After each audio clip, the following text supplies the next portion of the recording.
सभेत देखील सांगितलेलं आहे, कुणाच्याही एक पैशाच्या मिंद्यात सांगावं, चौकात येऊन सांगावं या त्यांनी उमेदवाराला मी माघार घेतो.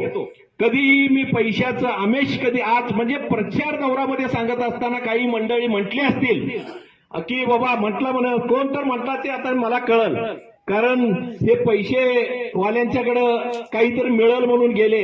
मी काही मिळेल म्हणून गेलो नाही, महायुती म्हणून पाठिंबा दिलता आणि 1 रुपयाच्या कुणाच्याही मिंद्यात नाही कोण बोलत असतील तर तुम्हाला माझ्यावर विश्वास आहे. मी पैसा घेणार असलो तर काय केलं असतो तुम्हाला माहिती. मला पैसा आणि हे घेऊन मला काय करायचं नाही, मला विकास करायचा आहे, माझ्या मतदारसंघाचा विकास करायचा आहे. आणि मी उमेदवार असे समजून भावानो, मला कोण बोलला तर फरक पडणार नाही. बट मी एवढंच सांगतो तुम्हाला, मला ज्यांनी अन्याय केलाय त्याचा परतफेड करायचा असलं तर एक मत तुम्ही माझ्या भाजप चिन्हावर या ठिकाणी द्यायला लागेल. एवढंच त्या निमित्तानं मी मतदारसंघातल्या लोकांना आव्हान करतो. भावांनो, माझ्यावर ज्यांनी अन्याय केलाय ते परतफेड करायचं असलं एकच ह्या तिन्ही उमेदवारांना निवडून द्या. एवढंच या निमित्तानं सांगतो आणि 2 मिनिटाचं म्हणून संपवतो. जय हिंद, जय भारत.